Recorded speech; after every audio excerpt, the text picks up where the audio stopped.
Welcome to my vlog mga kamix. Samahan muna ninyo ako at ako'y magtutorial sa ating karaoke sound mixer kung paano siya i-connect dito sa amplifier. So ang gagamitin nating amplifier mga kamix ay Joson Mars. Ayan, Joson Mars. Naka-on na itong ating amplifier, na isaksak ko na siya. So dito tayo. Kapag bumili kayo ng karaoke sound mixer mga kamix, isang seat na po yan. Kasama na yung mga RCA na inyong gagamitin. Ayan. Tapos itong para sa ating source of power. Ayan. Kasama na din yan. Isang seat na yan. Maganda itong karaoke sound mixer mga kamix. Kung gusto mong gumanda lalo ang boses mo, bumili ka na ng ganito. So, tutorial tayo kung paano ang connection nito dito sa ating amplifier. So, dito tayo sa likod. Ang una nating ikakabit mga kamix ay para sa ating amplifier to karaoke sound mixer. So bali ang gagamitin natin dito sa RCA ay itong pula at puti. So dito tayo sa likuran ng karaoke sound mixer. Kung makikita ninyo ito, music. Ito yung source ng music mga kamix. Dito nyo isasaksak yung RCA papunta sa inyong mga cellphone. At ito naman yung volume. So kailangan naka-volume itong music volume para may lumabas na tunog or music. At ito naman yung sa likuran mga kamix, sa baba. Ayan, nandito na pala tayo sa likuran talaga. Oh. So ito yung sa baba, right and left. Dito natin i-connect yung RCA. Ayan, para mapagana natin papunta sa ating amplifier.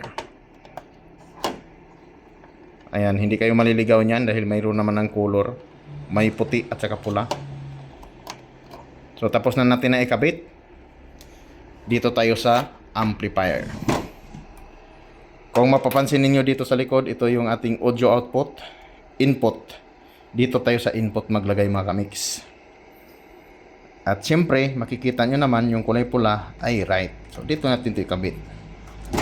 At ito namang puti ay left. So, ayan na. Na-connect na natin.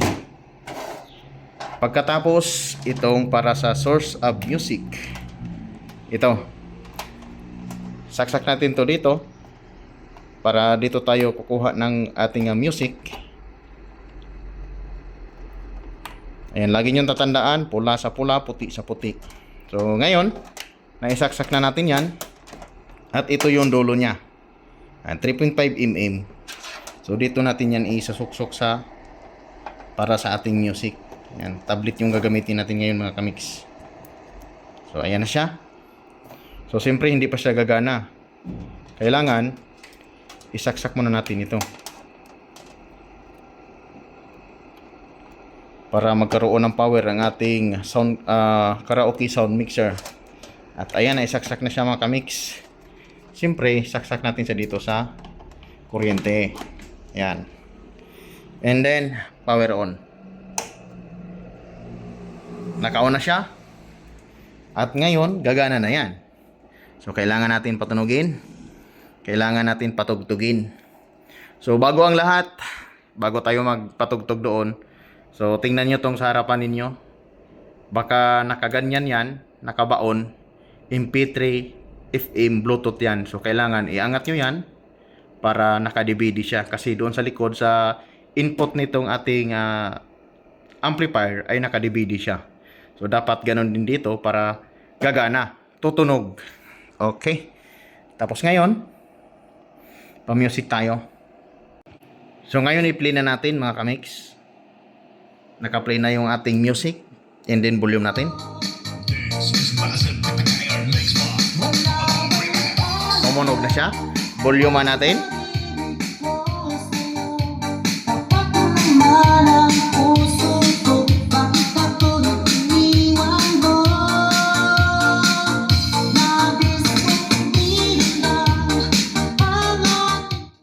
So gumana na siya mga kamix. So, para makakanta kayo, kailangan nyo ng microphone. So, ito yung saksakan ng microphone mga kamix. Dalawa yan. Ito yung volume ng microphone, kabilaan. Mic volume, mic 1, mic 2. Ito yung echo niya at ito yung tone. So bahala na kayong mag-set ng tone kung anong gusto nyong tone. Para makakanta tayo, saksak natin to. I-sound check lang natin ang microphone. Nakasaksak na siya mga kamix. Ito na yung microphone. Volumean lang natin para marinig natin kung may tunog ba. Check, check. Hello, hello, hello. Hello. Lagyan natin ng echo. Ayan, nasa gitna yung echo natin. Check, check, check. Hello, mic test. Sound check. And ito yung volume ng microphone natin. Pag volumean natin yan, lumakas pa yun lalo mga Chris. Hello, mic test. Sound check. Hey, hey, hello. So ngayon magpa-music tayo. So saka na tayo kakanta. Patugtugin natin sabay salita ng ating microphone. Okay? Maganda ba? Gumanda ba ang boses ko? So yun mga kamix. Gumagana yung ating music. At syempre, gumagana yung ating microphone. Alright. So ganyan lang. Karaoke mixer. Napakaganda gamitin sa kantahan mga kamix. So ayan, narinig nyo na ang tunog ng ating karaoke sound mixer. So marami pa tong paraan mga kamix para magamit natin tong Sound mixer. So ayan, naka-off na yung ating microphone. So napakaganda nito mga kamix. Ayan.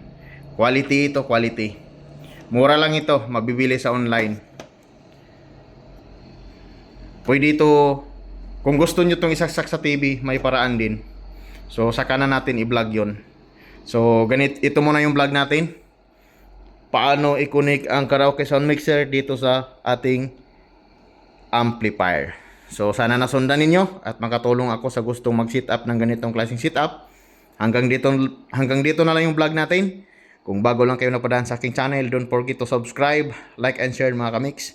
Shout out sa aking mga solid viewers and subscribers.